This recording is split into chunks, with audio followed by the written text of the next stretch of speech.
And we are live today. Welcome, everybody. How's it going, Dan? Not too bad. I've been busy, as have you evidently. What was that?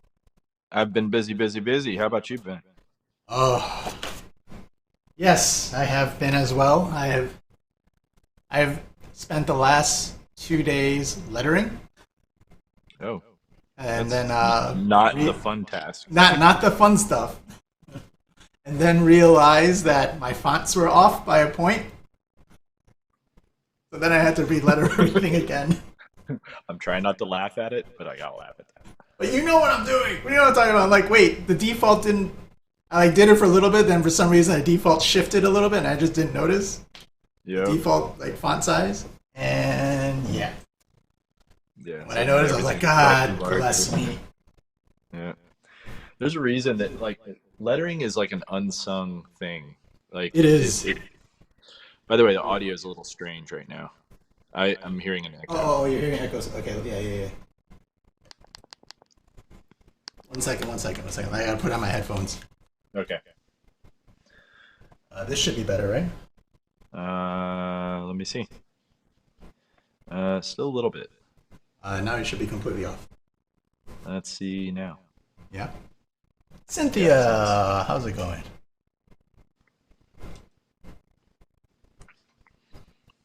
So yeah, Welcome. so this for those joining us, this is our episode where we kind of go over the oddities of all the things that are outside of just standard pencils, pen, Yeah. the normal stuff that we tend to use on a regular basis, Yeah. watercolors, the paints. This is more the weird things like hmm airbrushes, hmm like putty, like you know masking fluid, and just all Yep. the strange stuff. Yeah. Uh, All this stuff. There's for the most part. I think you and I subscribe to sort of the same basic philosophy when it comes to watercolor and art. Just basically a basic brush, some water, and some paint, and you can do 99% of everything, 95% yeah, of everything we do, right? pretty much. Yeah. We recently added a new fun tool that comes into play a little bit more. It's called an airbrush. Um, but I think overall, like you and I are not known for things like salt washes and crazy Nah, textures and all that other fun stuff. But we do it from use it time to once in time. a while. Yeah, we Yeah, do it from it time depends to on the time. piece. Yeah, Yeah. depends on the piece. The piece calls for it. But I think you and I basically are pretty straightforward when it comes to watercoloring, Yeah. right? You know, we don't have a lot of Most fancy definitely. brushes. You know, the brushes that No, we use are pretty cheap in one general. of the packages is literally like $5. Yep. Yeah, exactly. Yeah, we use, and this brush that I'm using is like $3 or $4 or something like Yeah. that. We do have the expensive stuff, and we do like we do like Yeah. um, But it's not 100% necessary the yeah, way that, some people might tell you that you need to yeah, have the Winsor Newton yeah, Series 6 or Series yeah, 7 or yeah, whatever. exactly. I'm telling you, And you really don't need that stuff. You no, don't. it's fun It, to have. yeah. Don't get me wrong. There will be a point where you're going to be like, I want to see what it's like. And then you Eh, might love it and yeah. great, but it's not 100% necessary for you Yes. to actually use as an artist. Yeah, You don't become an artist because you use a tool. you're right. Right, Um, and I think that's also one of the things I was trying to get at is like as we go over this stuff, it's important to make that distinction, right? yeah. These tools These are that'll help you improve maybe a little. They might enhance your art a Yeah. couple percent at most, right? Like, oh, this These are brush really helps me out.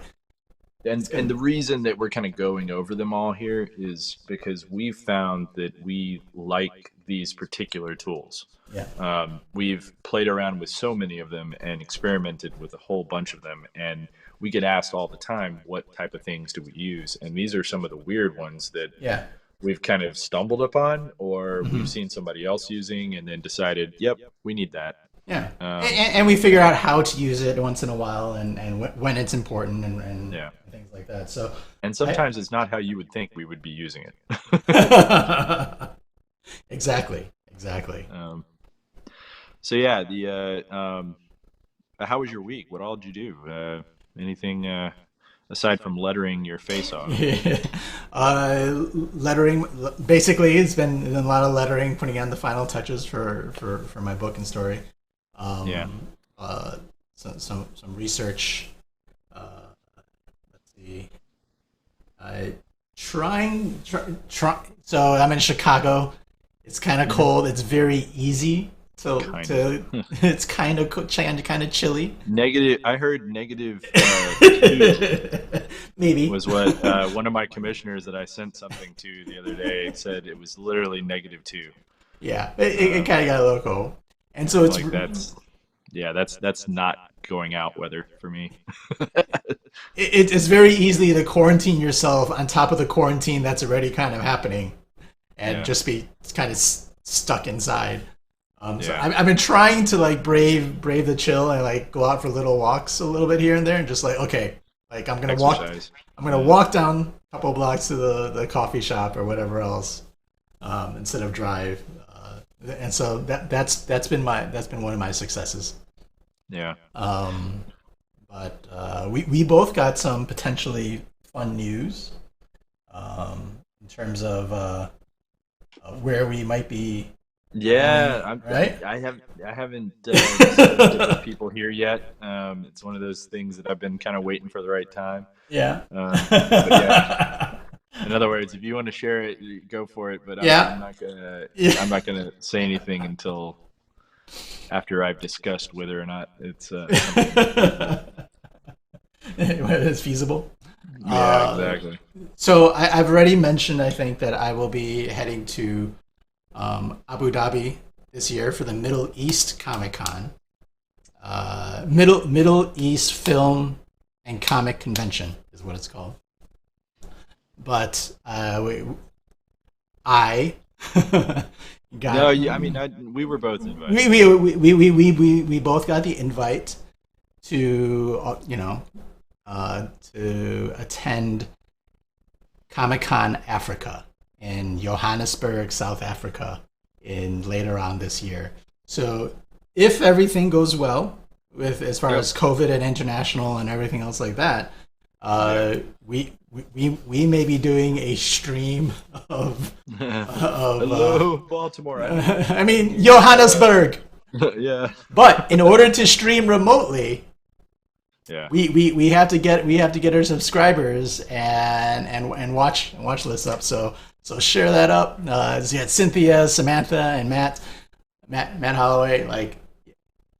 Share Like your faces yeah, off. share your Yeah. faces off if you want to see us streaming and painting elephants I, and I will giraffes in Africa. I will try to stream from an elephant. I will do my best. Yes, Not yes, that it's yes. gonna happen, but yeah. Yes. So that's pretty exciting. I'm gonna try my best to make it whatever needs to happen, and same with Dan. Yeah. But that was a very fun um, notification to get, given everything that's going on. Yeah. Funny enough, I was up whenever you sent me the note and Yeah. asking, and I was like, oh man, this is gonna be a hard sell, but okay, I'm in. I gotta talk to some people before I can verify, but Yeah. yeah, yeah. Anytime you have a kid, there's more to think about than just I want to see an elephant. So we'll see. Yeah. Yeah. Bring the kid Um, along. yeah, that'll I'll never be able to get that sold on anybody. That's It's good try. educational. It's Uh-huh. educational. Oh, I'm sure.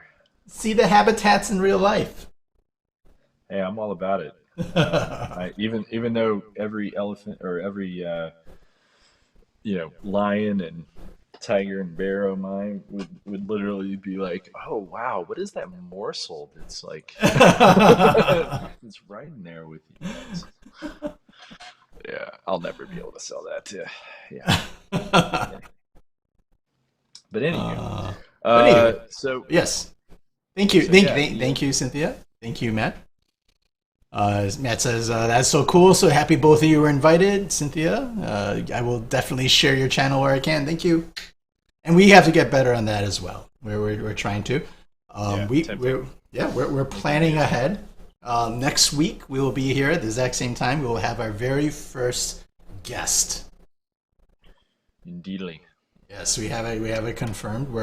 Our plans are to have one other creative guest join us every month, and draw or paint with us. So, the guest this upcoming week will be Stefan Roux. Who is a very good friend of ours Yes, that is just we love that drawing guy. with, anyways. Yeah, he's so fun and he's ridiculously talented, like multidisciplinary. He The guy, the the way he guy switches sculpts. styles is amazing. Yeah, Oh he yeah, sculpts. He works digital. He works traditional. He he works. works cartoony, realistic, Yeah, and he does fantasy. plein air Yeah, painting. yeah. So I'm going to give a tiny little bit of background, and then we're actually going to like Okay. finish Yep. painting and stuff. Yep. So I met Stefan years ago in Chicago. Funny enough, Uh-huh. and when I mean years ago, we're talking like 7, maybe 8 years ago. Uh-huh. And he was at the convention with. I think he was working with Essential Sequential at the time. Okay. Um, and that was his art rep, and he he ended up like sitting down next to us while we were drinking at a bar, and me and a few friends of mine, and he brought over his sketchbook because we all had our sketchbooks out and we were all doodling and whatnot. And he goes, "Oh, hey, we're passing around sketchbooks. That's awesome." He brings his out, and I'm just like, I'm not thinking anything. I'm just like, oh, cool. He has a sketchbook. And then he opens it up, and it's like all the places that he's been. Uh-huh. But his drawings of it. You know how everybody else keeps like a journal of like, Yeah. just things like you have like a photo diary of like, oh Right. yeah, here's where we went to Brazil. Here's where we went to. Yeah. Yeah. His is a art version of that, and it's all painted, and it's like buildings and all these like monuments, and like, and I mean it was epic. You're going through it and I'm just like, well, mine sucks. like my poor little sketchbook had sketchbook envy. And that was my introduction to Stefan. And here's the worst part about it: the guy is the most humble, Oh, like he. super down to earth, super like approachable, Uh-huh. uh, and nicest guy you've ever met, which blew me away. Oh yeah. I mean, that honestly was like, I was like, this is literally one of my favorite people in art and comics, Well, thanks. easily. I said one of, I didn't say the. But he was immediately. I was just like, this is my people Oh right yeah, here. yeah, yeah. No, he's. Yeah, he's aces. I'm envious that you live so close to him that you can actually go Yeah, airplaning yeah. with him, which I would He's kill to do. he's an hour and a half away, so unfortunately, it's not like super close where it's just like, oh, whenever I feel like it. But definitely close enough. We've done it several times. He's also like, he's one of those artists where if he compliments your work, he really means it. Genuinely means it. He Yeah. generally means it, and then you also like, because he's so diverse in his approach and in his styles and in his experience and his skill set. You're just like humbled even more. Like, really? Yeah. Like this thing? Like, no, it's great. Like, Yeah, I know. like That's the thing that kills me. He's just what? yeah. You at first you're like, okay, he's Yeah, he's humoring me. Yeah, And he's then just you're humoring like, me. oh my god, he's genuine about No. this. This is not Yeah. even a.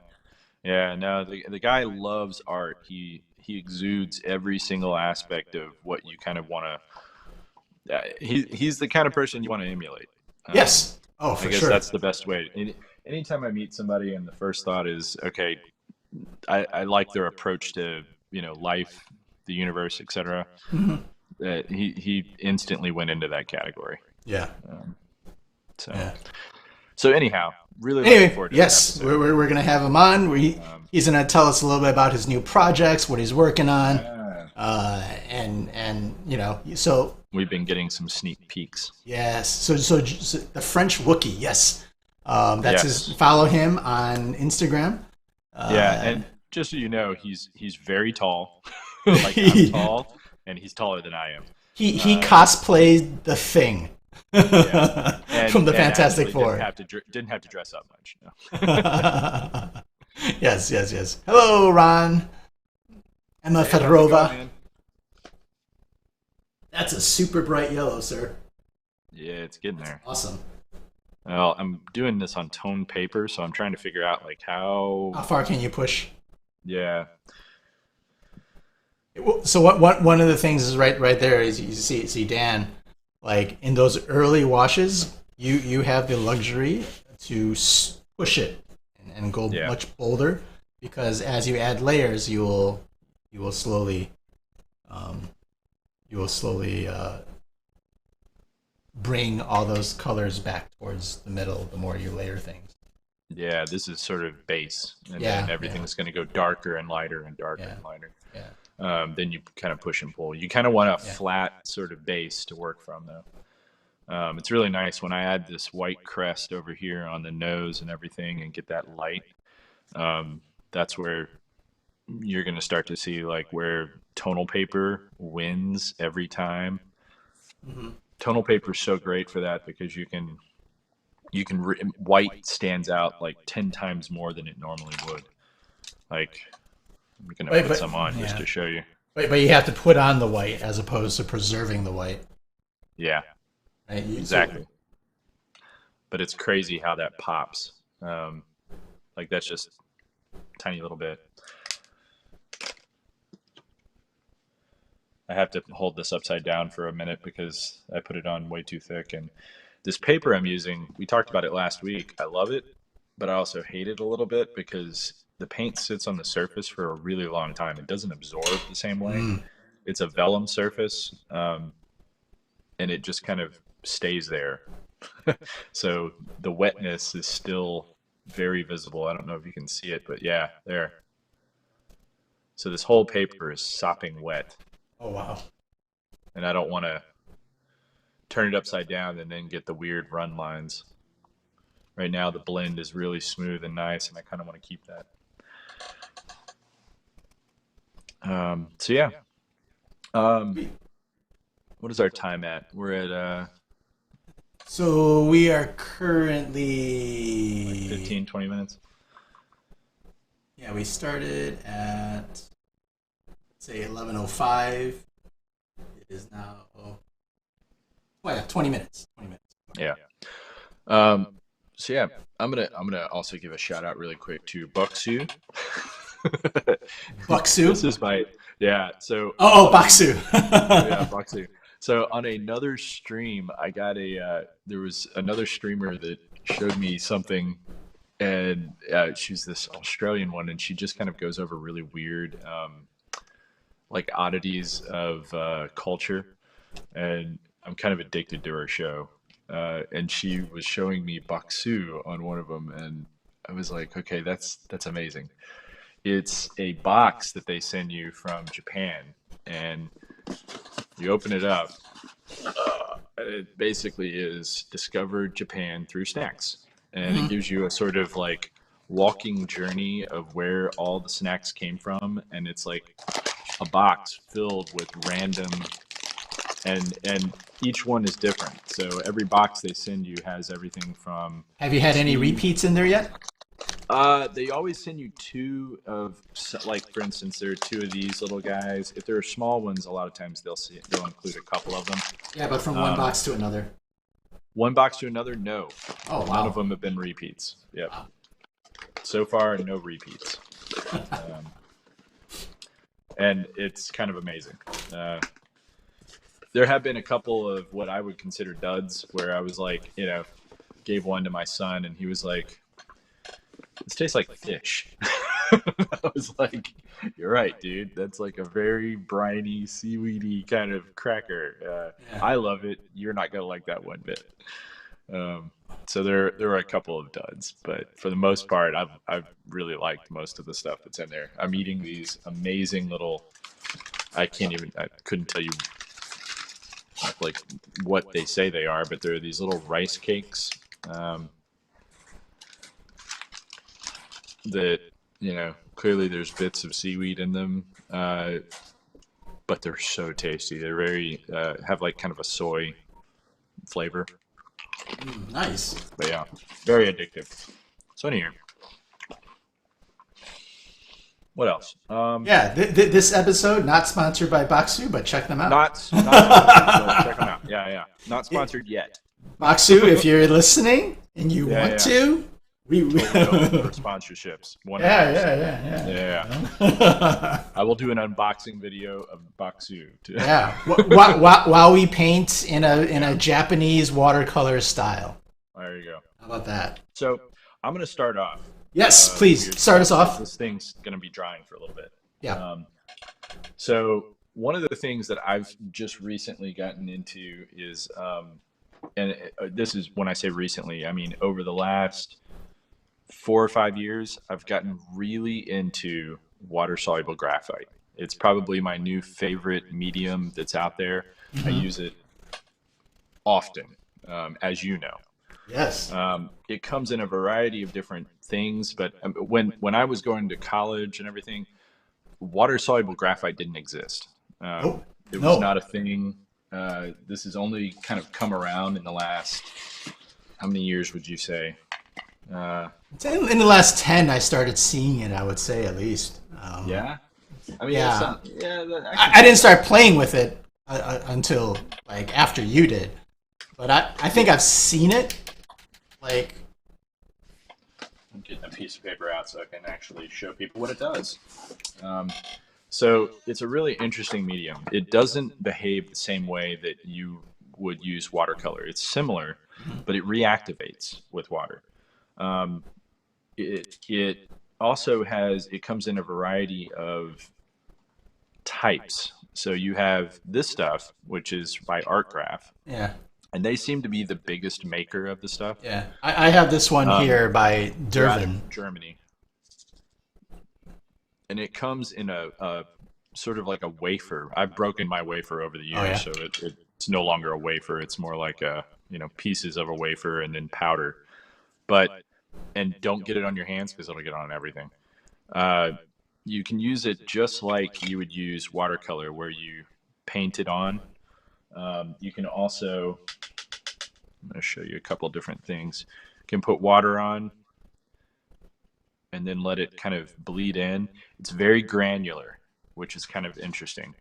There will be some granulation to it for sure. Oh yeah. But it also, like, you can keep going darker and darker and really, really dark. Like you can make it almost a black. It's nice because, as I said, it can reactivate. So you can really kind of use use it almost like a silly putty, but watercolor. It's very strange. You can also lift it, to chisel out surfaces and things like that. You can add crevices. I'm making a weird little mountain here.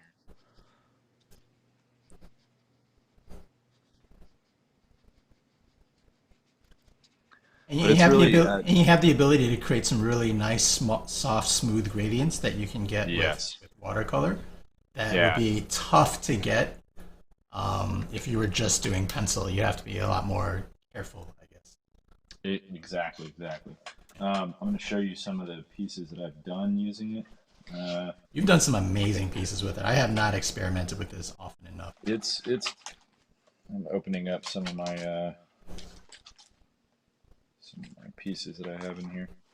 So this one was done using it.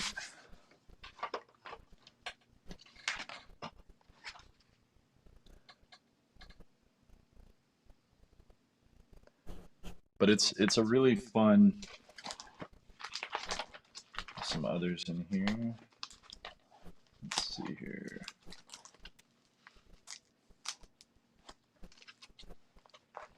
I have too much art. Never enough. Yeah, I hear that.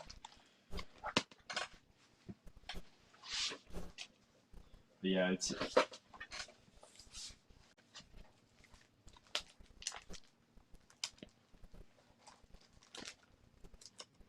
there you go. This is another one that was done using it. I'll take the price tags off of this stuff.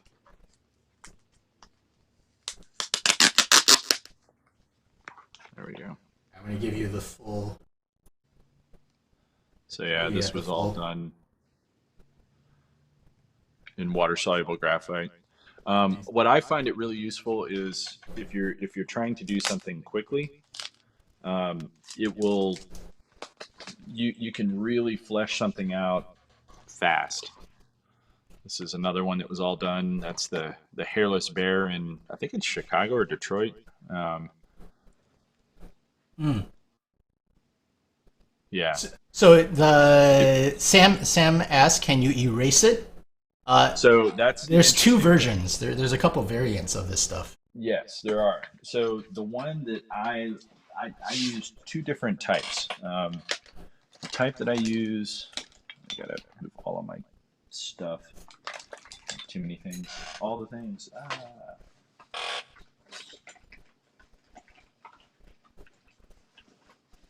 So I have a version that comes in a pencil that I like to use as sort of a basis, and I'll sketch it out and do all sorts of things like that. You can erase this version. There are some that are permanent. Well, see, this technically is as well, and that's the catch. Once you add water, it acts as a sealer. So whatever it activates with in water, it will actually seal it. And once you've added water to it and dries, that's not erasable anymore. So it's an interesting little kind of thing to mess around with. One of the things I like to do is actually, while the paper's wet, draw over the paper to get the dark lines.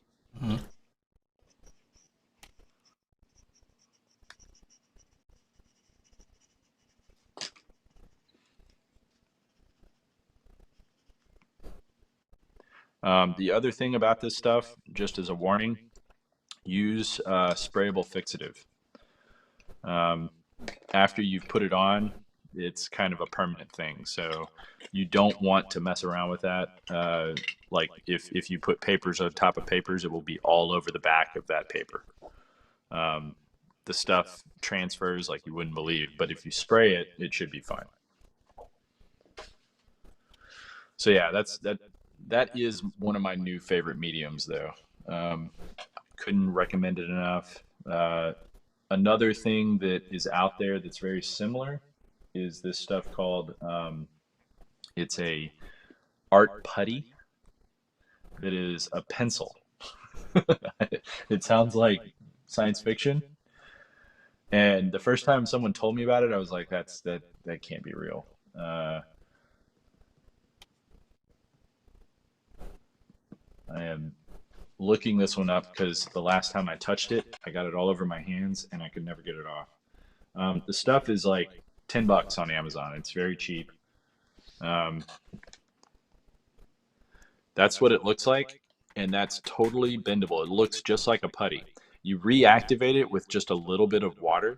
It's like a kneadable eraser. It's right? Well, it's even weirder. It's sort of like have you ever played with kinetic sand? Yes. So it has the consistency of kinetic sand, but thicker and harder. The only thing that I've found useful for it, to be honest, is smoke textures. If you want to make a smoke texture, you can kind of twist this and then roll it on the paper, and it makes the greatest, like, sort of natural looking smoke textures. Other than that, I don't know how you would use this on a regular basis. I encourage anybody to try with it because it's, super cheap, but man, it is a mess. Stuff, once it gets on your hands feel weird. You'll have to scrub your hands for probably 10 minutes afterwards. But it is There, an interesting yeah. it is an interesting thing to play around with. And again, art graph makes that as well. Yeah. There's you can also get these water soluble jumbo graphite sticks. If you look it up, a lot of times you'll also see the pen holders or the pencil holders, like the one that I have. Mhm. It's just a push the back and it sort of springs out with little grabbers, and this thing goes in and out. I also will take a wet brush whenever I use mine. If I just want to bring this because it's not as messy as, all the other things, I'll just take a little brush onto the tip and use it that way. Yep. And one of the nice things about this stuff, again, these are things that we don't often use, but sometimes some people ask like, what do you do when you're like have artist block or something like that? This Sometimes, is the greatest medium for that, yeah, like because hands down. sometimes you just kind of play with something new that's Yeah, also a little similar. Like, so if you're doing a lot of watercolor, you're familiar with how water works on paper. Sometimes you get this stuff, and this is how I use it in certain ways. Is I haven't done a lot, but I've done enough where I've used up some of this bottle.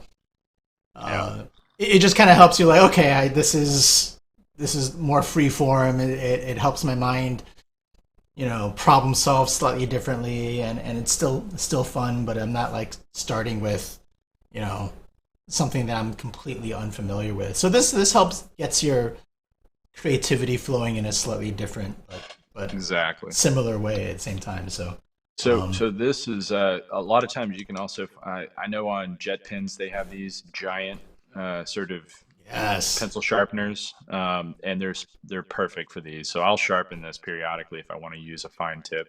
yeah, I tend to use the brush and just paint the stick for the most part, just because it's a lot easier to use.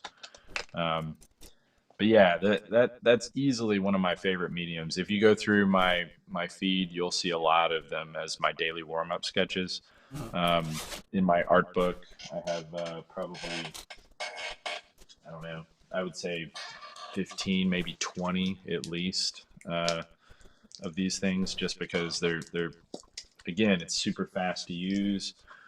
Um,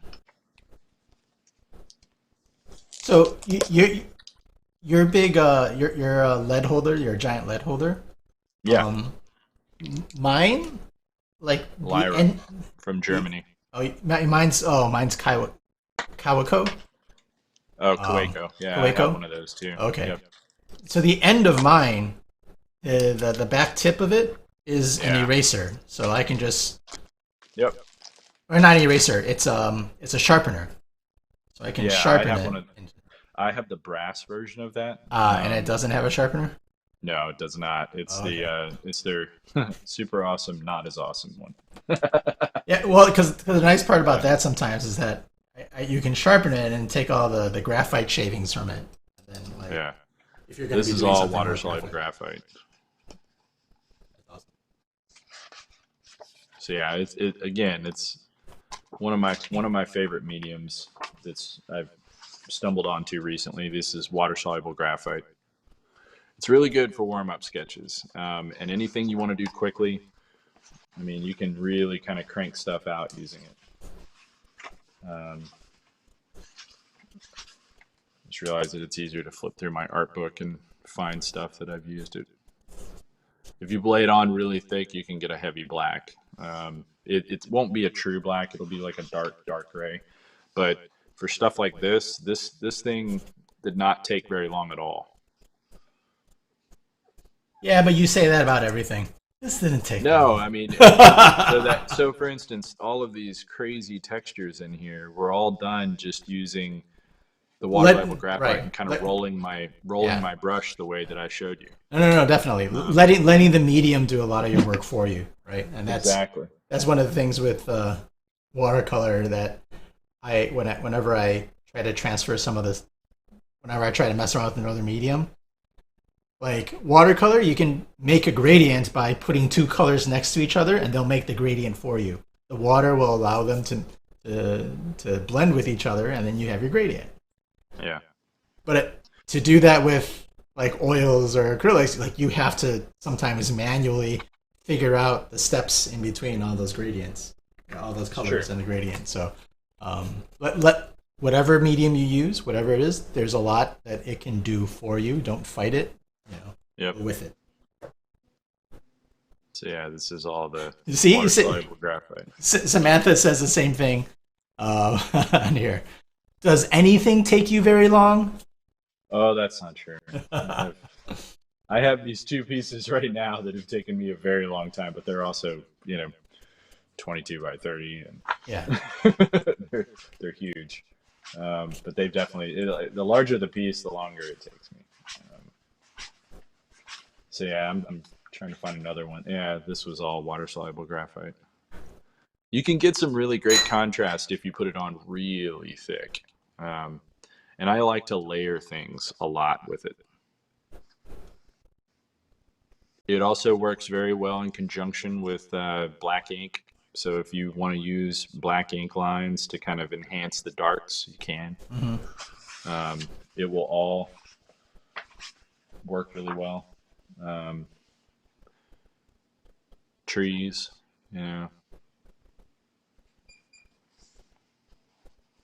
flowers, flowers.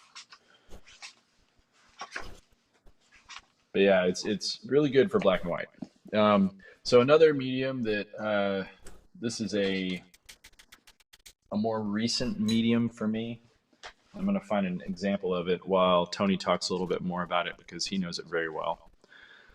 Black walnut ink. So this is both a it's a curse and it's something we absolutely love and absolutely loathe. The stuff is so beautiful when you see pieces done in it. It's like a color that I can't even describe. It's like a brown. It's not sepia. It's a really rich sepia. Yeah, well, sense. It's a dark sepia if it is. Like, I mean, but you can lighten it up. Black. Yeah, it goes from it has a wide gamut or range, whatever it is. It does. But yeah, you the can value range is all you over. can lighten it, and it'll hit the really warm, rich browns, and super dark. It'll get like black where you can't even tell that it's really walnut. All the way into like some very nice light. I will brave it, and I will open it up, and let me find a scrap sheet paper here. Yeah, as it says, I mean, why should this we was be worried made. About it? The kind that I have is by Howard Lyons. He actually, and one of the things you're going to notice when you look up black walnut ink is that artists tend to make this stuff all the time. Looking online, I found tons and tons of artists on Etsy that are making their own black walnut ink because it's something you can make. The process is pretty time consuming. It's not terrible, but I mean, it takes a little while. There's cooking involved. Yeah. And there's stinkiness involved. Well, I haven't even gotten into that. As Howard Lyons mentions on here, black walnut ink works well as a stain on wood, clothes, fingers, and anything else it gets on. It's not waterproof and can be reconstituted. It can also be made darker by evaporation or by reducing overheat. So his is a really great version of it. He also says shake before using. You're going to need to definitely shake it up before you use it. And here's the catch. When you open this stuff, it is the smelliest, stinkiest. I thought I had a bad batch when I first opened Everybody thinks they have a bad batch. As soon as they open it, they're just like, what is that? Because it smells like rock.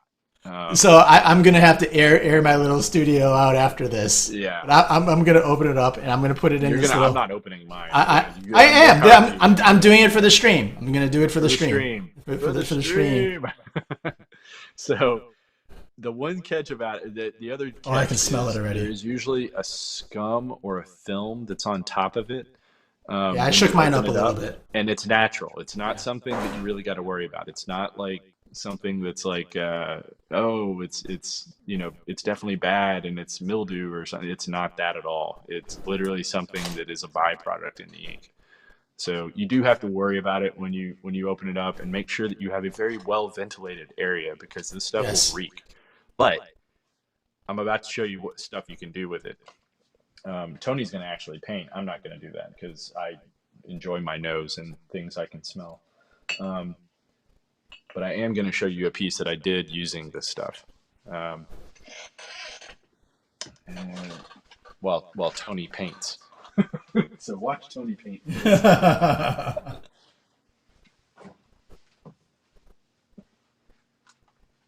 Right. So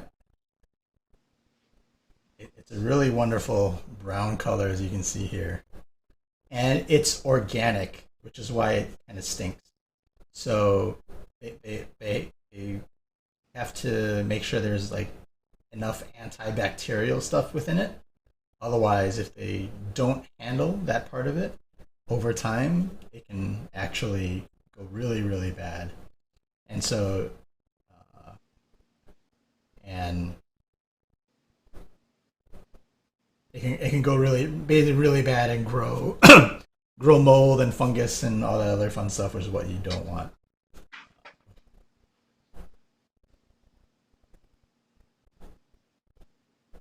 So this is the batch I have.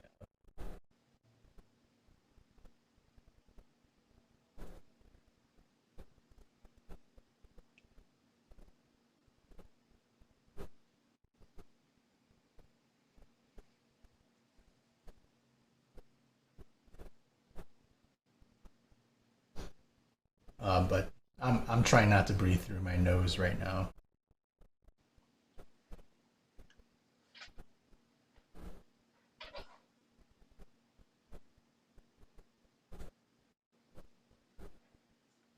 But if you're going for this nice, consistent, smooth color, definitely look into it.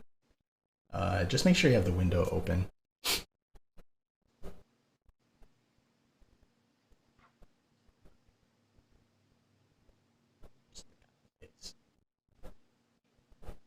Do a bit of Wolverine here. There you go.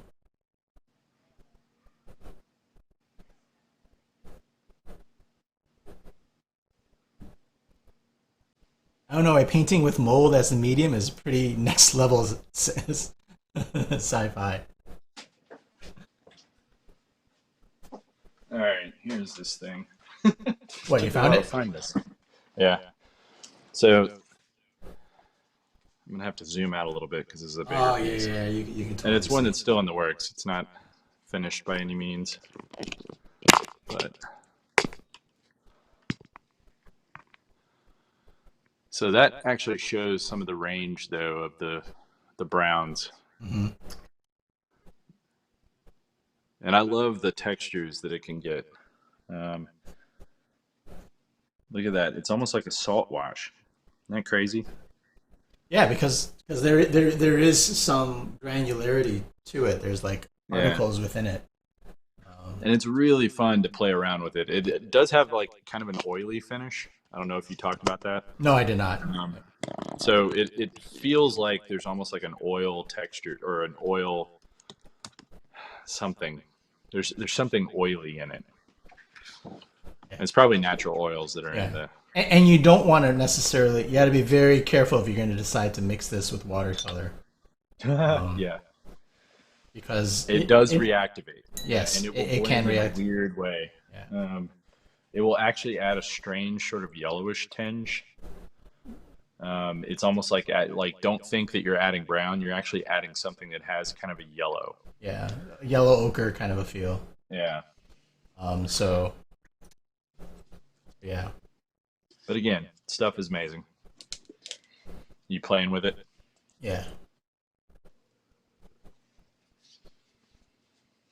Just doing it to a half Wolverine. I should have done a profile instead of just half the face. Whatever, maybe we'll. Quickie. I just wanted to get some drips and things like that, because usually in the drips you can see the full range as it goes through there. I'll lay this flat, and we'll let that like drip dry a little bit. There you go. Yeah, I'm gonna Nice. get rid of this now. I'll be right back. You take over for a second. Yeah. Samantha says, I have some I don't salt know, wash a stuff that I'll painting show with in a little bit. mold as the medium is pretty next level sci-fi. Yeah, it's different. That's for sure. Ron says, does the finished piece also smell like boiled butt? It's, you know what? That's a good question. I haven't smelled this piece in a while. No, it doesn't seem to have an odor unless I have COVID and I can't smell anything. But yeah, I don't, it doesn't seem to smell like anything once it's dry. But yeah, stuff is crazy. Um, yeah. So other fancy weird things that we like to play with. So one of the things that I have sort of come to swear by is something that you can kind of only find locally. You can probably find one online, but shipping it would probably cost a fortune. So I recommend. Hold on.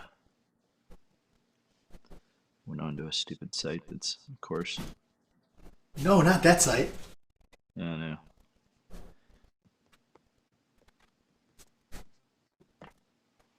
Craigslist.com. There we go. So Craigslist.com. And the reason that I go to Craigslist for this in particular, it tends to have I can always find them here. They're Economical. not always going to be like affordable.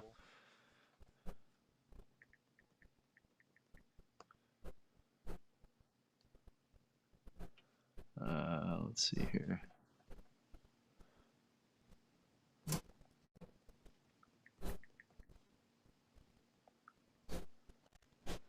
And the thing that I'm looking for is a flat file. Watch, you're not I gonna be able to have find it. I have gone through 3 of these over the years. What they typically are, it's not electronic. It's not that. I'm gonna give you the full screen.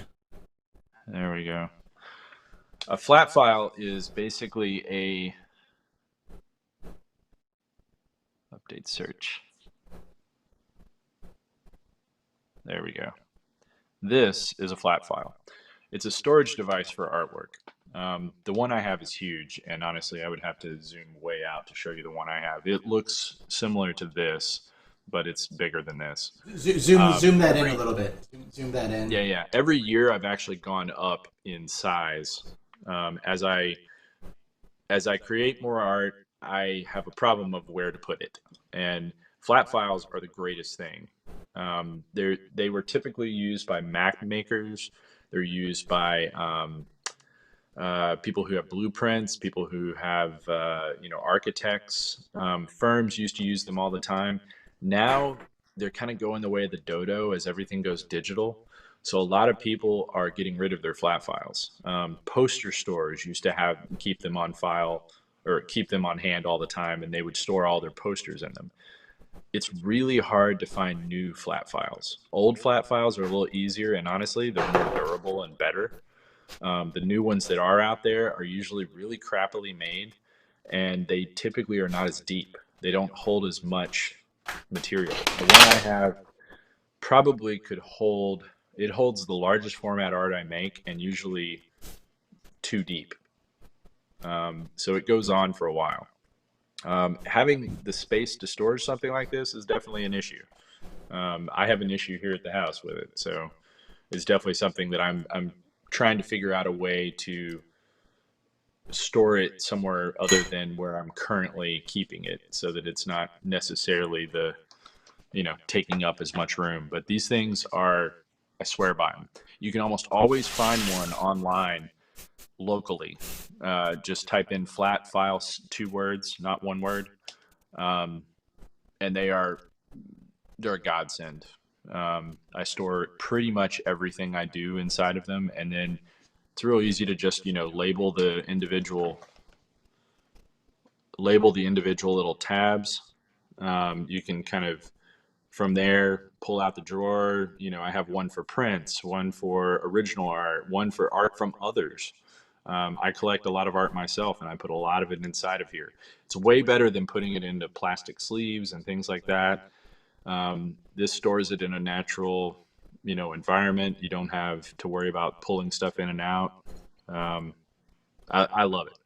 So highly Ron, recommend it. Ron asks, does the finished piece also smell like boiled butt? I'm assuming you mean the I walnut. already answered that. Oh, Yeah, you already did?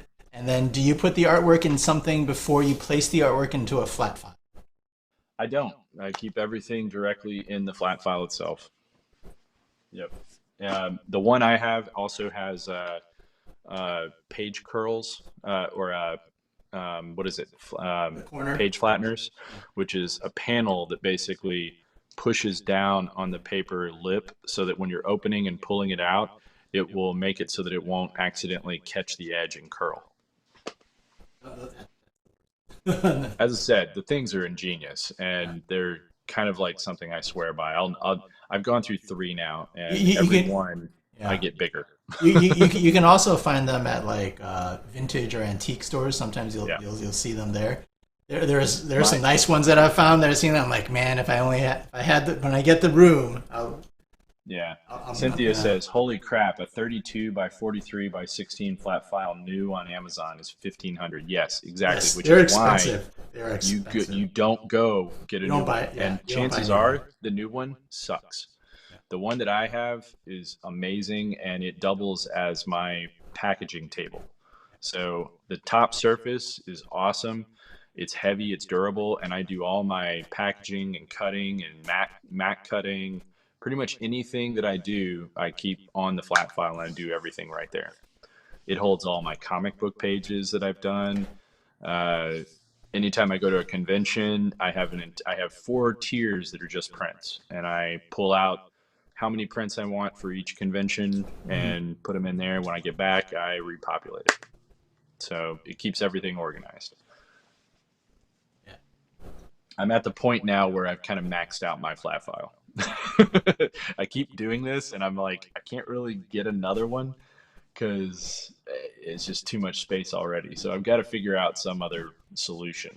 Um, it's probably going to have to be like a fire sale where I basically say, you know what? Here you go, mystery box, $20, get you 20 prints or something It, like that. Everything must go. yeah. If you're lucky, sometimes what I've also seen is with flat files was if you just come and pick it up, you can have it. Mhm. As Flat files, you will find that yeah, because they're unwieldy. They're so they're hard to move. hard. Yeah, They're hard to move. They're huge, and there's yeah, only so many people that actually want it and will use it. You know, that yeah. it's not. And artists like if you've never heard of one, and I'm sure that some of you on our feed haven't heard of what this thing is, but it is literally the greatest thing you're ever going to have Yeah, as a piece of furniture that you will use. Man, these things yeah. are to die for. Um, So so yeah. one of Uh, Go ahead. yeah. So I was gonna bring up something called aquapasto. Yeah, yeah. Yeah. So this is um Why don't you take over? yeah, okay. I'll take over for a little bit.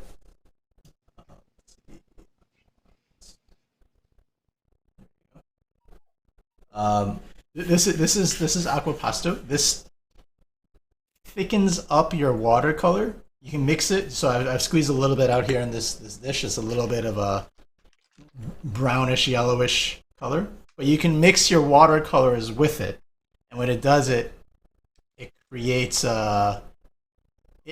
this will miraculously not tint your watercolor. It seems like it would. Like if I add this blue or add this orange to it, it's going to tint it yellow, but it won't. So what we'll do, we'll grab. It looks kind of wrong.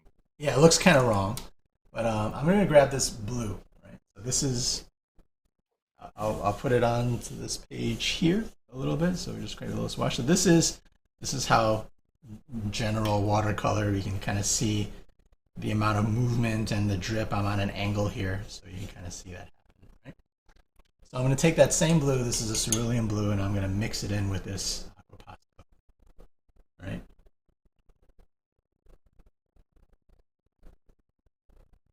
And it'll thicken it up a bit and give it a little bit of body, and help you control how much it drips or runs.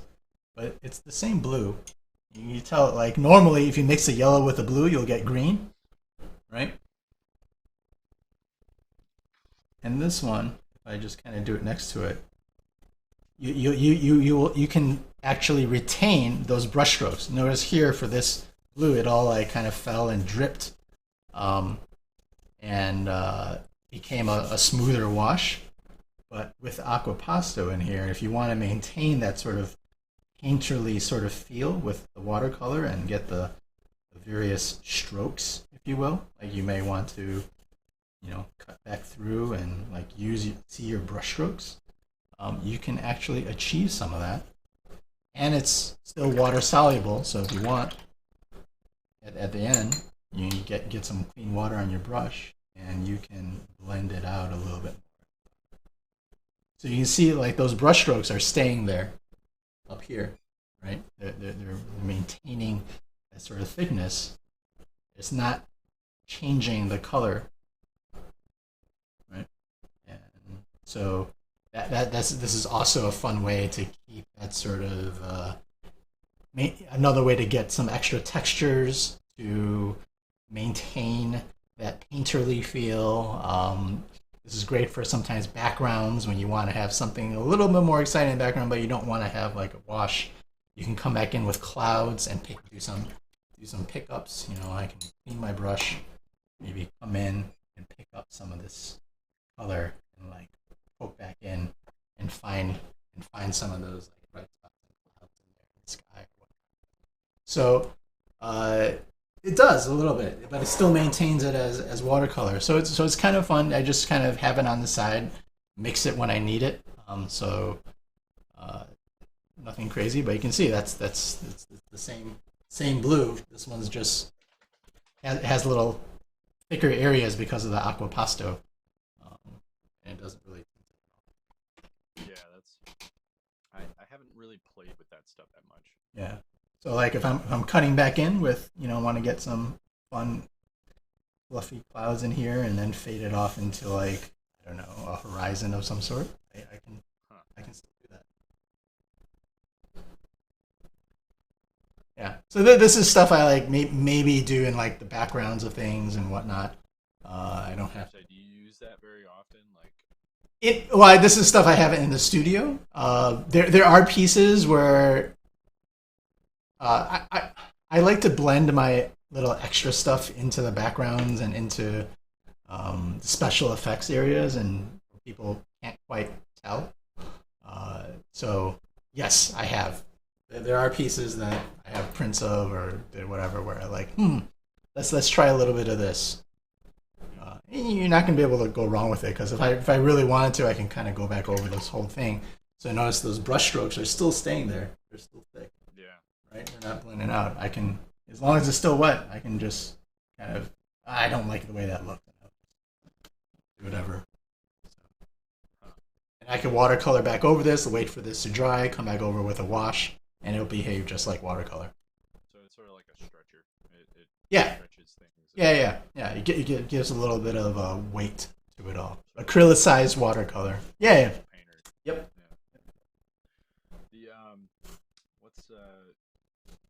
So do you want to talk about our new favorite tool? I'll tell you what. Switch to both cameras because I'll actually do an Yes. unboxing video because I actually have one that I thought I lost a part. Oh, yeah? So I ordered another one, and of course I found the part. So I now have a box that hasn't even been opened yet. And now you have a travel one. Well, I still have the same. So I'll have the one. I have the a one warm here. version and a cool version.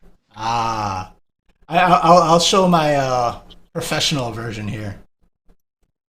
So one of the things over this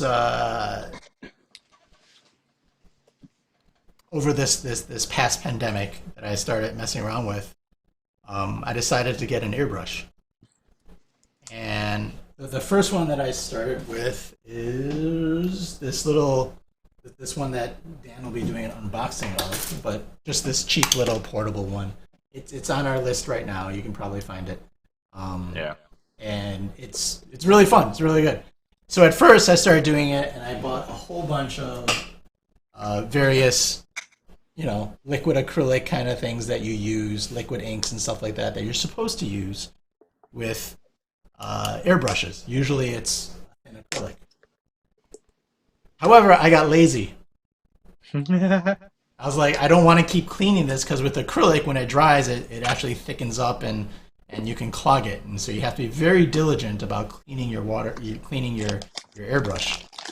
And so I was like, maybe if I just use watercolor. So what I started doing was grabbing my brush, picking up a wash of watercolor, and then just dragging it and letting it drip into the well, right? And lo and behold, it's thin enough, and you can spray it, and you can get some really soft gradients Yeah. with it. Now, right out of the package, you'll notice things like A has an LED light in the bottom, Rechargeable. little purple LED light. Yeah. Also, if you touch the tip, it will actually activate. The tip is actually, when you press it in, it is what the activator is. Comes with 2 wells. Comes with this little standard well. Which is more than enough. Yeah, this is more than enough. Well, yes and no. I've actually been using the other one more than I've been using this one. Oh, you had super big washes? I have big pieces. Yeah, I've been Yeah. working on big pieces, so I've been using that big well pretty often. It only comes with 1 nozzle, but there's actually there's a few of them that are out there that have interchangeable nozzles. So just note that you can actually get a different version than the one we listed. This one is, someone rated literally all the handheld airbrushes that are out there, and there's a bunch of them. Comes with all your cleaning supplies. Comes with a little charger cable. It's USB, so it charges in pretty much anything you plug into a wall. I've been using this larger well for big pieces, so you don't have to remix color all the time. It is really nice. I kind of scoffed at Tony when he brought this out. As a purist, I was like, really, airbrush boy now. And now I swear it saves time. Like, it really does. It also really is nice for laying stuff over top that you don't want to lift. Mm-hmm. So if you have a lifting color that you're wanting to put over top of something, or you have a lifting color that you're wanting to cover up a little bit, or to warm up a little bit, or cool down, all those little this. If you're familiar with like digital painting and stuff like that, when you want to like warm something up just a little bit overall, or cool something, or push, and do these kind of general shifting, much easier to do with this. In general, all that stuff you can do with your standard watercolor. You just have to think ahead, and instead of doing it at the end, you have to like lay down a warm color underneath everything before you start painting. Or you just have to be a little bit more careful with how much water you have in your brush to really get it. But this saves time. You can do all of it without it. And in fact, that's what Dan was trying to like. You're just a hack. I'm like, I can do it. I can do this stuff. Yeah. But this is just saves me some time at shows and conventions. It's something I swear by at conventions. Like, it's really kind of nice. No. I mean, I've used it. It also is kind of a draw when they see the LED light and they're like, "What is that? What is that? What is that?" It always draws people over to your table. The one thing that is amazing is that the battery life on this thing is ridiculous. I have actually not recharged it since I bought it, and that was months and months ago. And I've used it a lot. This lasted me 2 months worth of conventions, I think, initially. There are a number of like literally the first con that Tony and I did together, where we had them and we were both using them. we had people coming over to our table, like constantly saying, "Hey, so and so was saying you had a link," and it got to the point that literally, like Agnes Grabowski, like tons and tons of artists are like all like playing around with them. The other thing that's crazy is it ships literally like same day if you're here in the U.S. Like it will arrive at your Yeah. house in Dan, instant. Dan Dan ordered it on a Friday Um, while we were at Seattle after he finished making I fun of got me for home, it, and yeah, and it was then home. It was already there when I showed up at the house. The other thing that's really bizarre about it, and or the other thing that I tend to um, both love and hate about it, uh, it is real. It's hard to transport. You have to kind of keep it in. If you're gonna move it anywhere, make sure that you have it in a very secure thing because it is kind of breakable. well, It is yeah, very inexpensive, which is why it's breakable. yeah. So, The top piece will come right off. so the way I travel with it, I for the always most unscrew the part, top. is Yeah, you yeah, unscrew the top and you travel with it in two separate pieces. yeah. Don't travel Otherwise, with it attached. if You'll you break the don't, top. Yeah, so otherwise, this is what'll happen to you, and it'll literally exactly. There you go. like Yeah, and it's it's not. literally being held by glue and these two wires. Yeah, those And two so wires attached to the nozzle tip, and yeah, that's the nozzle yeah. tip, There's and not so really this much one's to it. The entire body housing is pretty much just a battery. yeah. So Um, it's a battery. You can see the battery in here, and then there's a little pump. That, USB. yeah, a little USB and a little pump, and you're good. But Yep. I broke this, but I actually just had it in my backpack. Wasn't even traveling Uh, around, going around Chicago. I was like, oh, I'm yeah. gonna go to like cafe or whatever. I toss in my backpack, and then it just, Yep. I was like, oh no. There are a bunch of them out there. Some with hoses, some without hoses. Some that you can use with a hose or without, whichever one you want. There's one that's on the list there that we'll put on the list. That's a trigger one. That looks more like a gun. That yeah, it doesn't have the top switch. It actually is trigger finger. And it actually has interchangeable tips, Yeah, nozzles that you can adjust. yeah. So That one is like the deluxe model, and of the 10 that were rated on this one site that I was on, they actually listed that one as literally the best handheld one. mhm, It's like $100, mhm. versus the one that we listed, which was like $70. Yeah, it ranges from The like 50 to $70 depending on when Yeah, you buy it on Amazon. the $70 one that we listed is hands down the best, and it was the number two choice.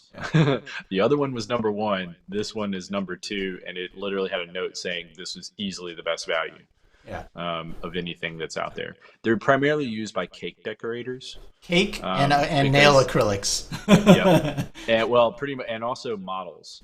Anybody that does like Oh, tabletop makeup. models. Yeah, yeah, Yep, yeah. Models and yeah, makeup and stuff like that. yeah. So it can be used for a ton of things. I Um, if you're interested in upping it at the studio, so more expensive airbrushes basically give you more precise control yeah, over the so you can do a fine line versus like a broad area. You're not going to be able to get crazy detail with this portable one, no no, matter how close you get. But if you're going for you add a little bit more money to the airbrush that you buy, this part of it, it'll have a better nozzle, better control, better flow, and all that other stuff. I have a little yeah. mini compressor off to the side. It gets a little loud. But if you're interested in something for the studio that has a little more control or whatever, and you like what you have, those links are also on my Amazon list. You can check out. But But yeah, yes, these things are amazing. yeah. So you can Hands down, see love them. here the soft gradients that you can get. And again, this is the dried acquapasto that we have here. And you can see like lifting it and getting back into it and all the different effects that you can get with the little acquapasto. Right.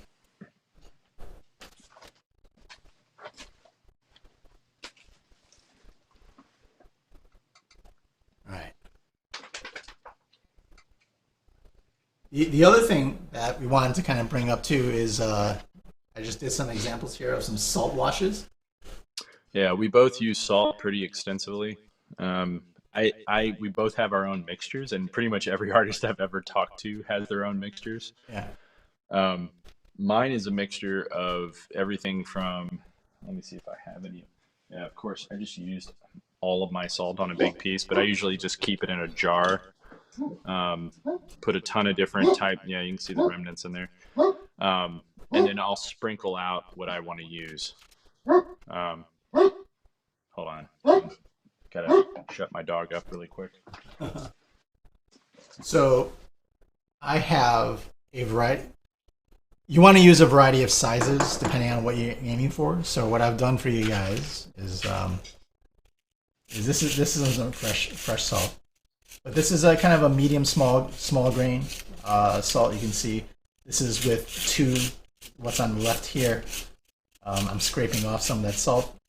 Is a double wash where we've done it the first time. I put another wash on top of that and put some salt on top of that.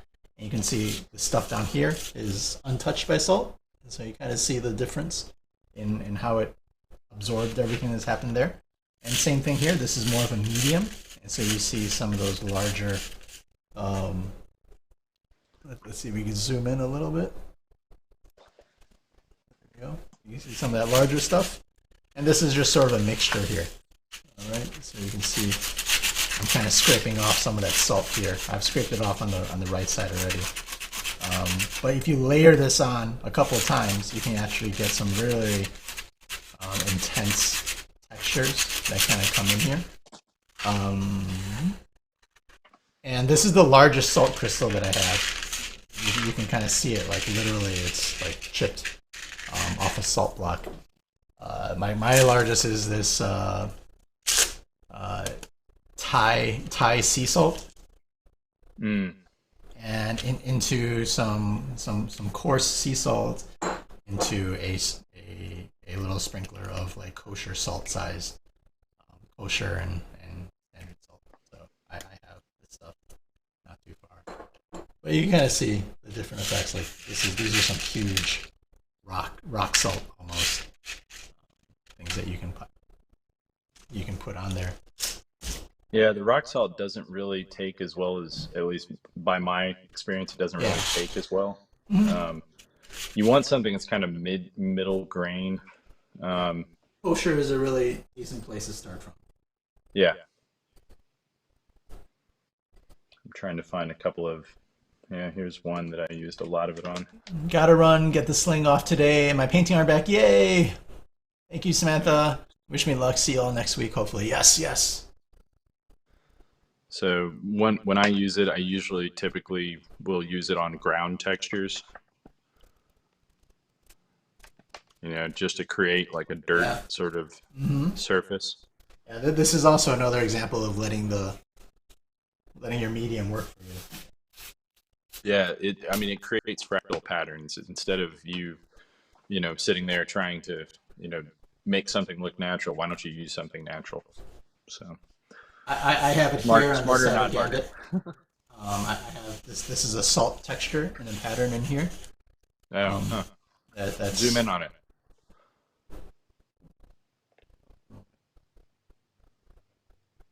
right. So there's a couple Oh, layers. I can see it now. Yeah. It's underneath, and so you can. It doesn't have to be so in your face if you don't want, but I like use it as a layering element.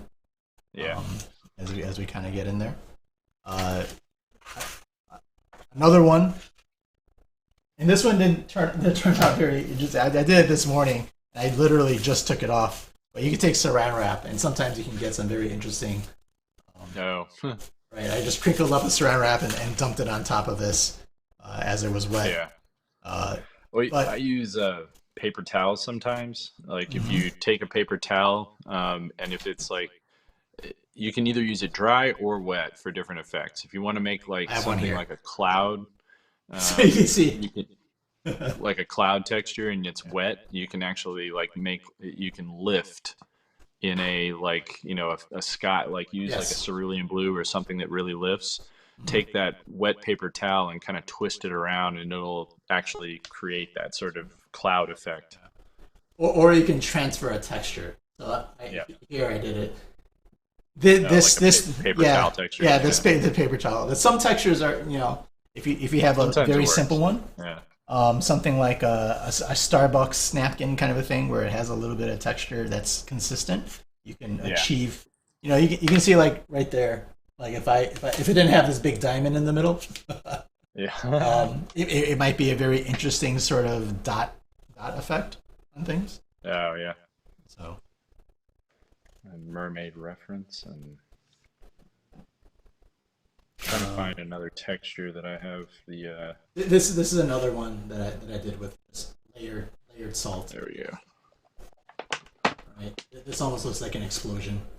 That looks great. I love that. It Yeah. almost looks like waves, which was what I was trying to show, which was some of Oh yeah, the wave textures and the scale textures. That's yeah, all done using yeah, salt washes. yeah. Yeah, Depending on how you use like it or all of frame this it, stuff in here. it could be. I could paint down here. So this area down here has no. I didn't put the salt on. So you can see the difference. But yeah, depending on how you frame it and where you do it, it could be like waves crashing in each other,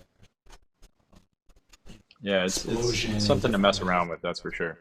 And sometimes it's a little bit of okay, cross your fingers and hope for the best for some of this stuff because there Yes. is a little bit of that. So one other thing that I didn't bring up earlier that I should have is tea staining.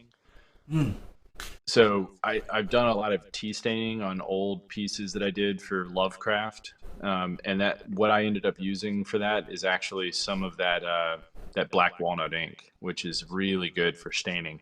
nice, nice. Um, so you put a little bit of this on and then put it in the oven and bake it for like not very long and not very high. I recommend looking it up online, like Yeah, what to do for tea staining because everybody has a different recipe. yeah. But it is nice to age paper and make it look really old and have that sort of look to it. So I highly recommend it. Very, very It'll cool. give nice little, you know, you get to see grains and Y- grit and It's stuff like funny that. because like the only time I've tried to do that was back in high school where I had some history report or something, and we had to like, and I remade the project with tea and coffee stained paper and printed some old looking documents with it as part of my project. But Yeah. that was about it. I should try So that again.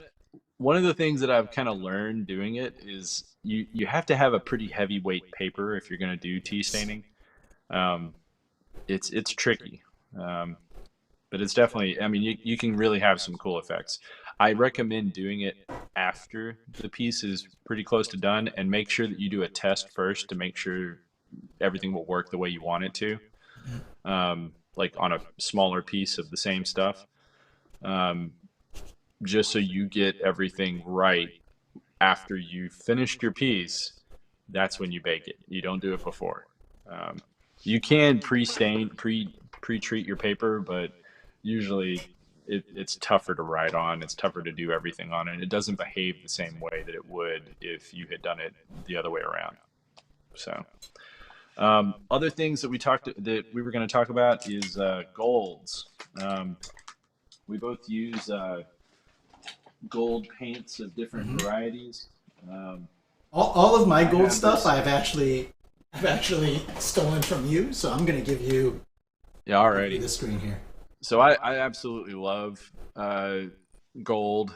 The paints that are out there are kind of hit and miss. The one that I swear by is this one by Fine Tech, and I think they're pretty much the penultimate makers of gold and silvers and all the various paint Short of gold varieties leafing that's it. out there. Yeah. Short of gold leafing, you're right. You're right. Gold leaf is always going to be best.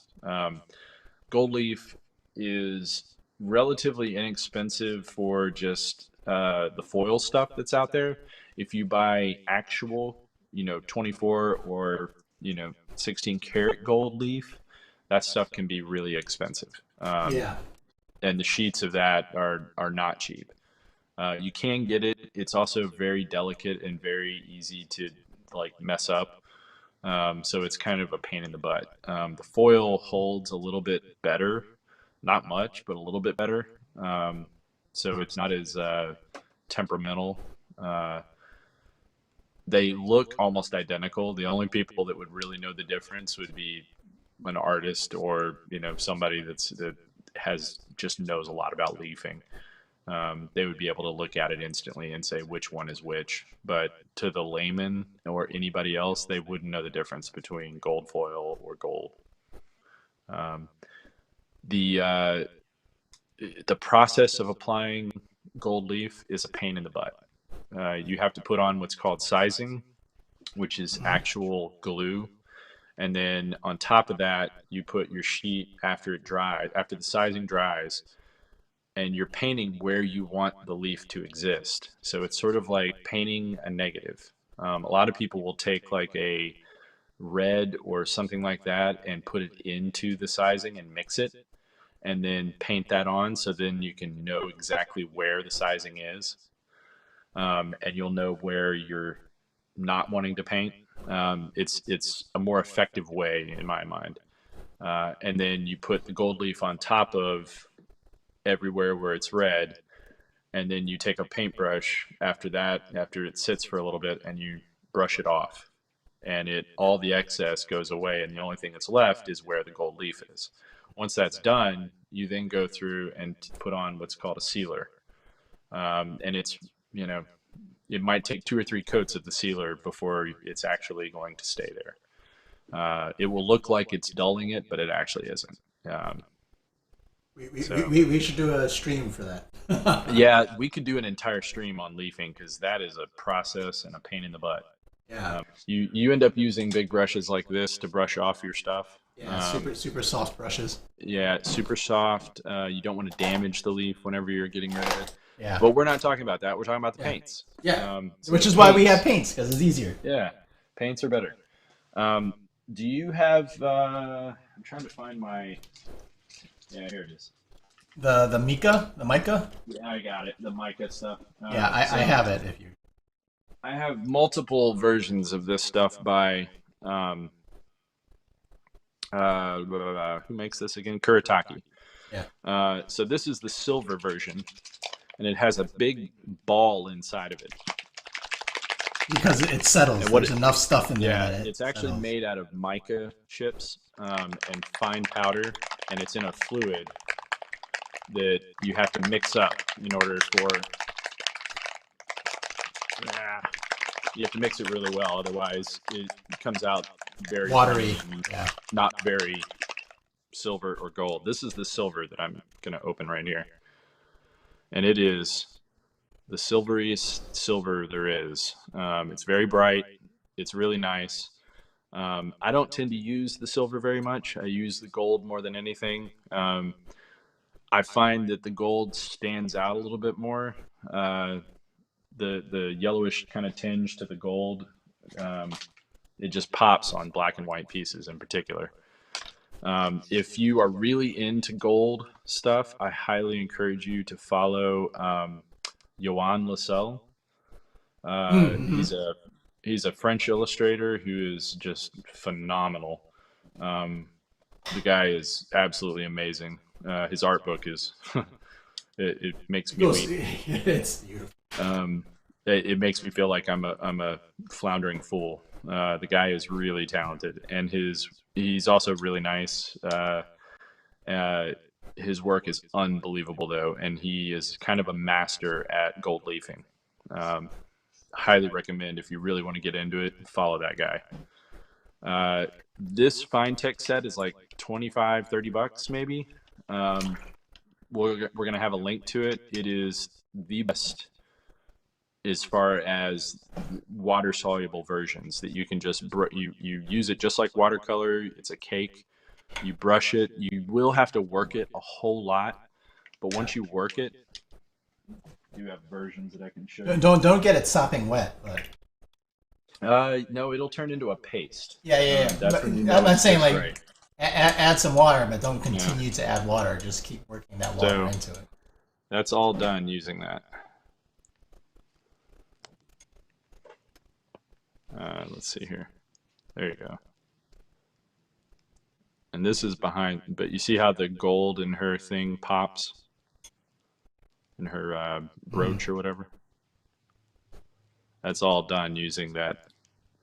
Um, the stuff is really, really nice. I kind of swear by it. I've used most of the ones that are out there, and it's the only one that I absolutely love. You can also buy replacement cakes on jetpins.com. So they have little attachments that you just plug into your palette once you're done. That's it. Uh, I think we're pretty much at time. Do you have anything else you wanted to share, Tony? Yeah. You mean? I mean, I could go on forever. I could show them my giant pencil of doom that I'll never, ever, ever, ever, ever, ever, ever bring to an airport again.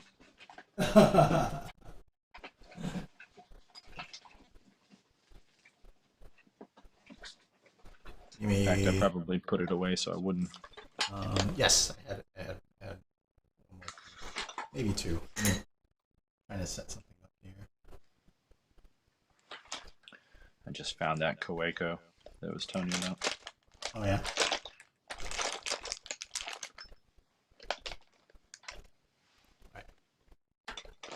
One of the things I wanted to do. Here. Let me zoom out.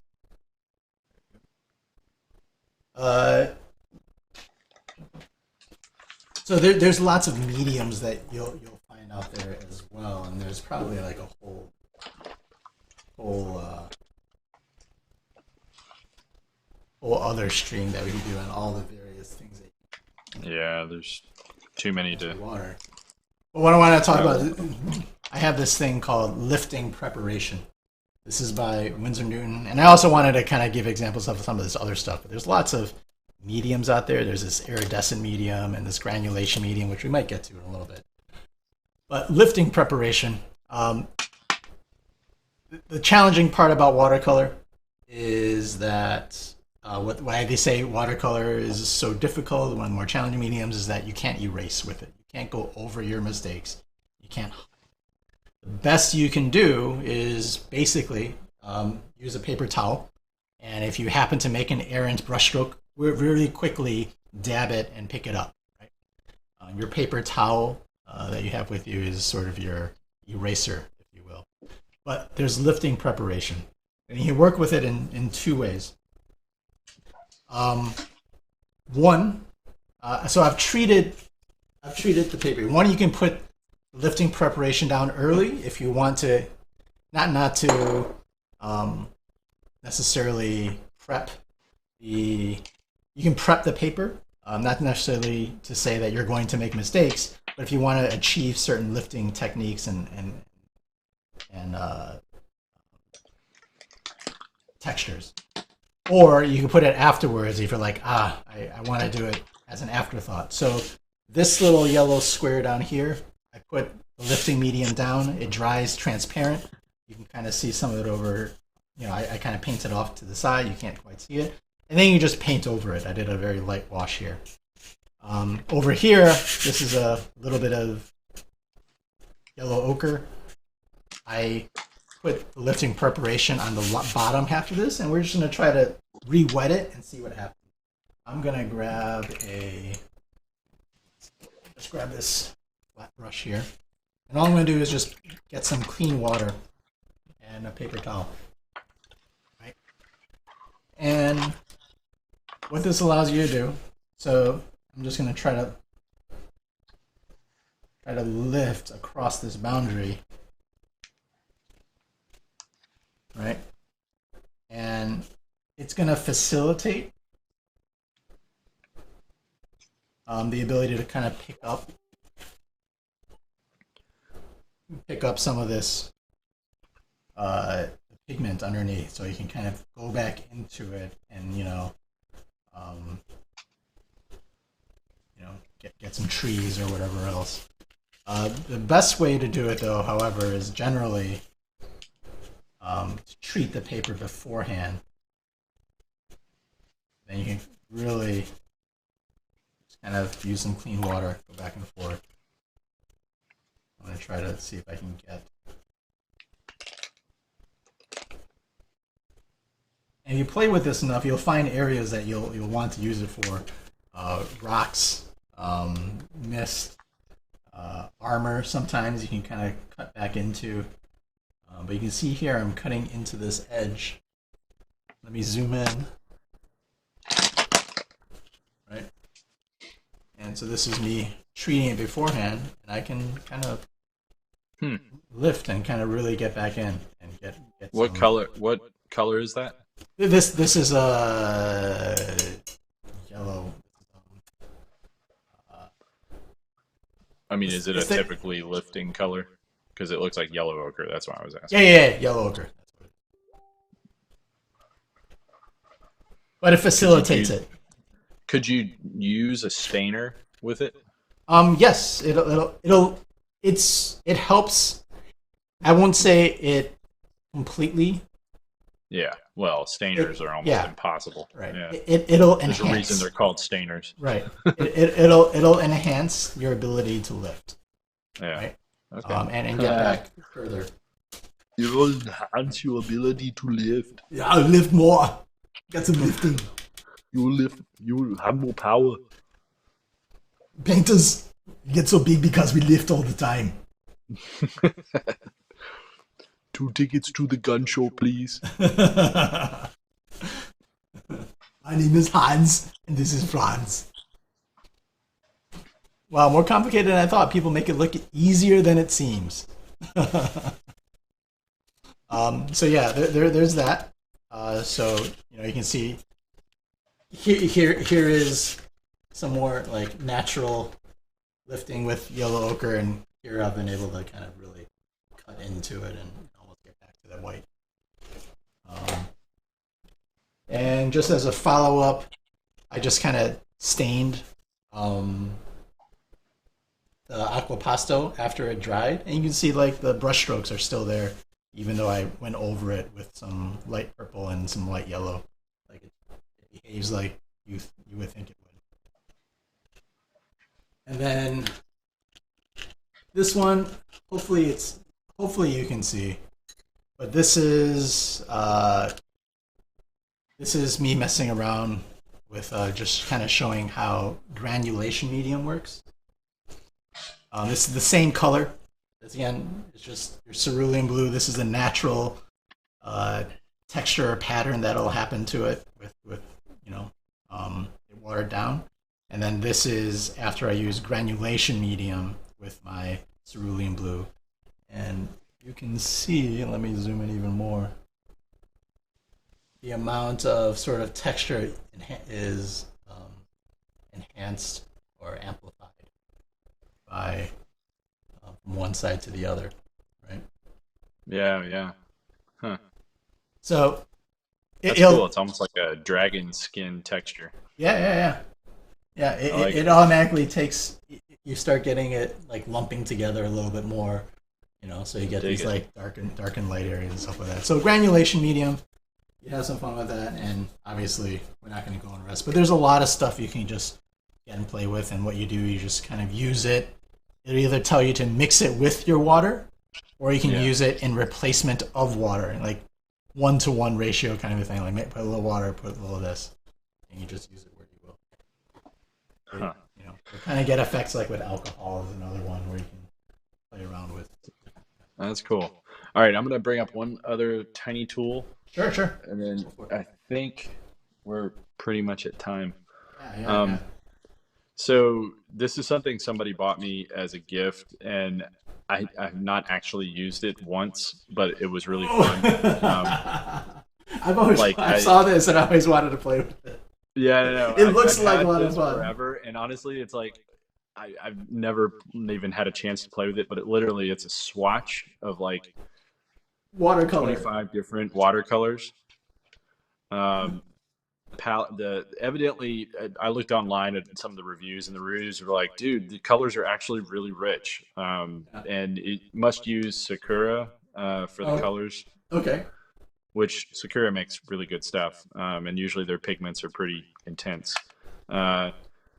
It has a little sponge piece on here for you to blot, and it comes with one of those little portable water brushes. What is your opinion on those portable water brushes? I typically hate these things so much Yeah, because they usually don't hold the water very well. yeah, So water will just drip out of them. They're hmm not really terribly effective. yeah. But I'm it not is into kind of this. nice to have something super on the go, tiny, you know, With, basically with that handheld many that many with colors, yeah, that many colors, and it that's has quite a literally few everything. colors. Yeah. It also the sort of it has a base Oh, mixing I was pan. about to say how they. Yep. They've thought of everything. They really have. Nice, nice. But yeah, it was like a nice little tiny travel set. That's like, I don't know if I will ever use this, but cocktail watercolor. That's what they call it. What's on the back of it? Out of curiosity. Nothing. So, oh, I should. Not Well, English. yeah, yeah, yeah. Give me 1 second. You're gonna translate.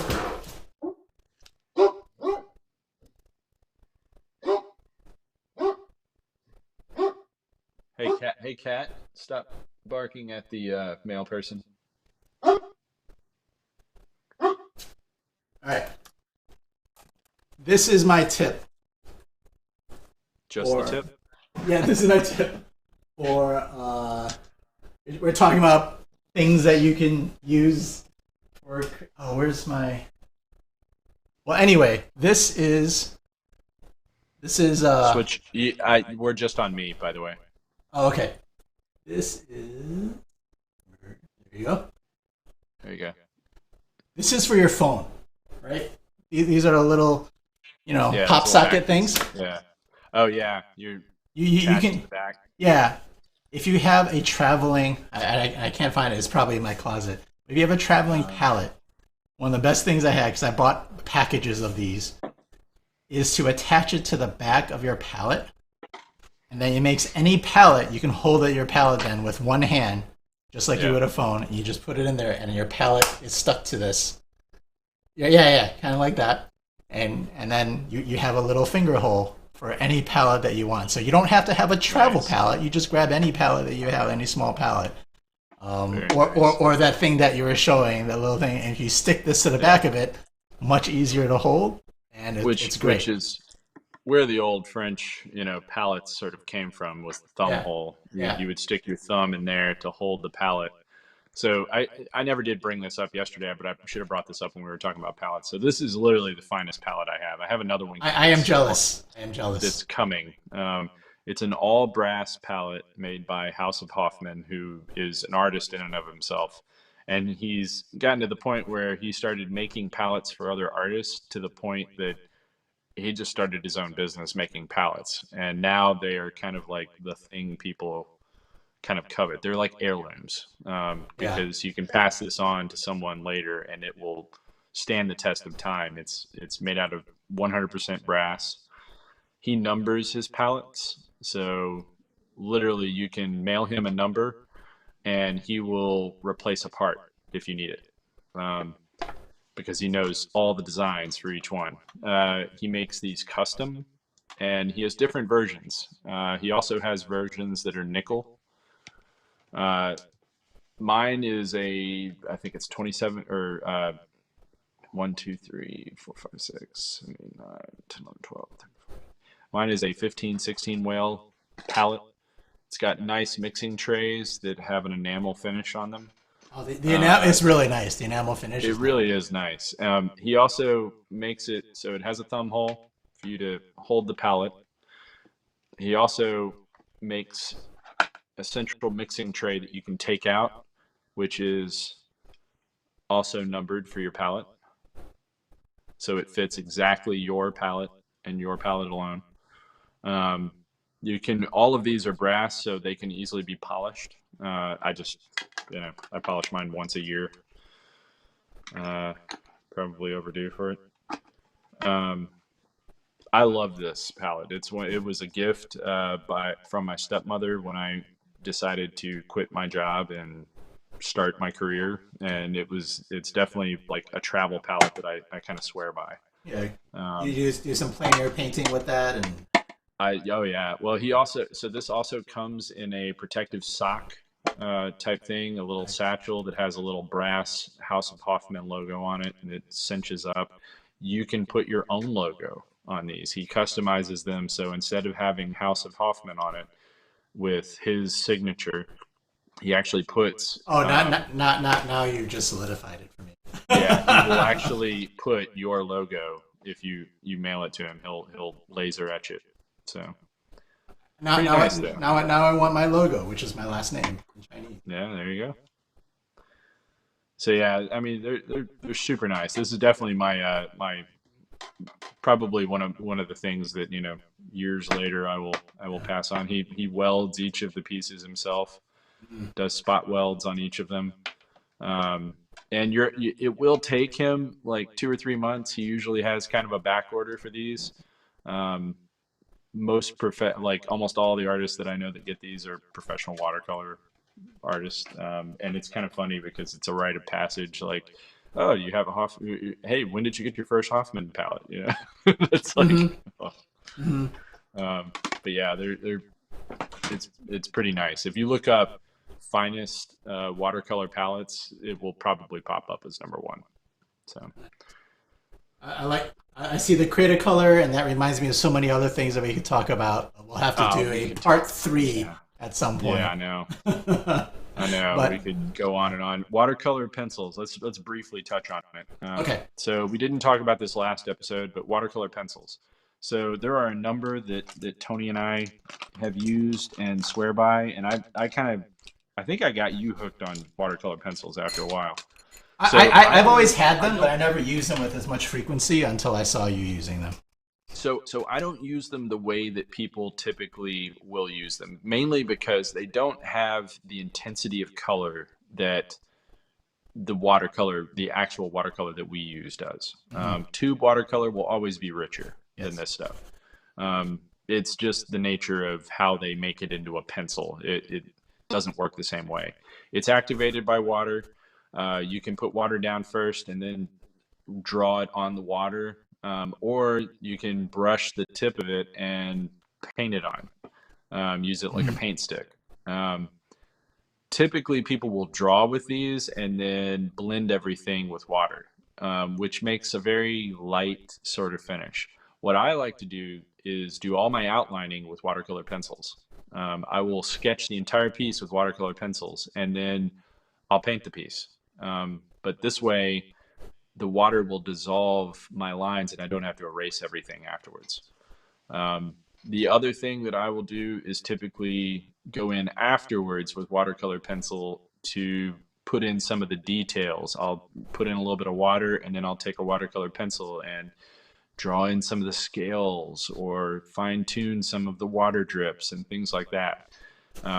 If there's not a hard line where I feel like there needs to be, I'll use a watercolor pencil for it. Yeah. Um, these things are kind of like invaluable, and there are different makers out there. Creative Color, or I'm sorry, Free to yeah, color. Creative Color makes these, which are all watercolor pencils.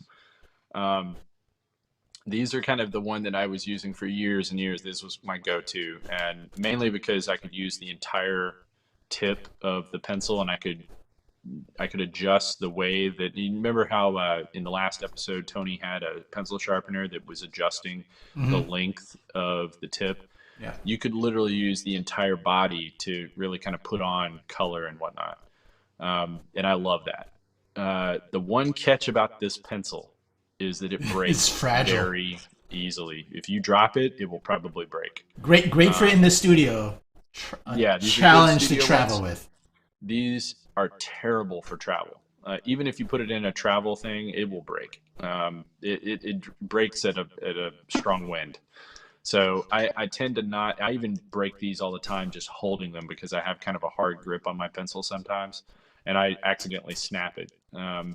So these are kind of terrible for that. Other So than this one I that, have tape on it, just I to, like. Yeah, I transparent tape. typically put a piece of tape and just a wide piece of tape down to hold it in place. And yeah, almost all of mine have tape on them. It's kind of funny. Uh, this is my new favorite one, and it's about a quarter cheaper than the others. So it costs a little bit less.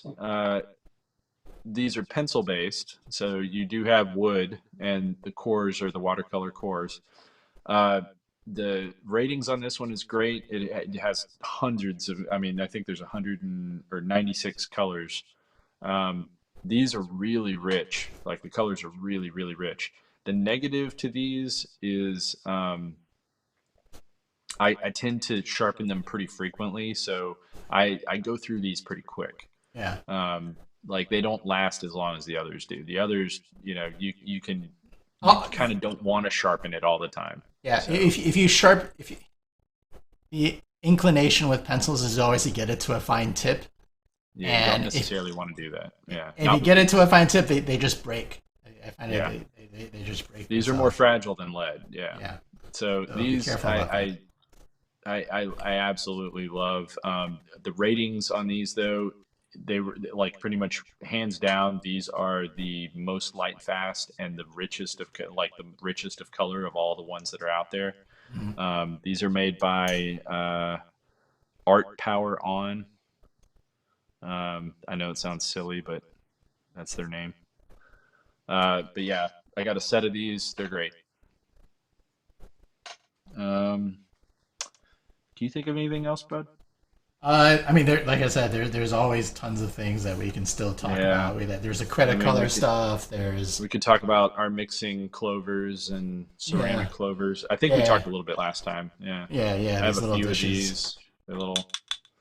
Um, Um, there's a bunch of them out there. I think artists have now kind of jump on the branding bandwagon, and I know that um, oh gosh, some of my art friends have now branded their own yeah, mixing wells. that's awesome. Yeah, But if there's anything that you guys want us to discuss further in detail, or see more examples of, or actually watch the full process of creating with certain um, uh, tools or processes or approach, let us know down in the comments or in chat or whatever else, and we'll do another episode with us doing something like that. yeah. We might do a leftovers episode. I think Yeah, it's yeah. what we'll call it. Like there's still some stuff Um, that I can easily I talk mean, we about, can but we can get into the art tables yeah. that we use. There's all sorts of My different little materials. And yeah. transportable art stands and things like that, and Did we um, talk about your Epson and or the Epsons that we use? yeah, The that scanners? was less. Yeah, the scanners Okay, and I stuff. We couldn't did that remember if last we week. actually chatted about that. But yeah, there's a bunch of stuff we could bring up. Yeah, Um, but I think that's it for this one. If you guys have any questions, please leave us notes down in the comments. If you it would be awesome if you could like, share, yeah. and And if you follow. can leave a comment, just leaving a comment saying you think like we love it or whatever else, that even helps. Even though Yeah, you're watching exactly. this and whatever else, like that helps the YouTube algorithm and stuff like that. So please like and subscribe, and if you've already subscribed, please like again. Um, yes, more product videos, so helpful. Thanks, Dan, Tony. No problem. Uh, we, Always a we, pleasure. we get things so that and test things out so that you don't have to so Yeah, you can figure out where you can better spend your money. yeah. Don't buy these Creative Color things; they'll break. Yeah, right. Maybe like that, or there's so many different gold things out there. Like Oh my gosh, the get gold these. ones. Yeah, There's so we've many literally out there. tried.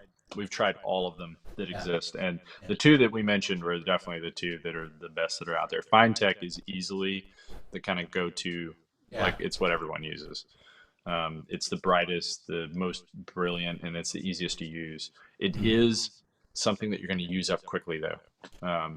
Like I tend to replace these. I would say once or twice a year, depending upon how much gold I end up using. And it's kind of like crack and those white pens that we use. Oh They yeah. literally are like like once you use it, you're gonna kind of want to use it all the time. Be sparing. Yes.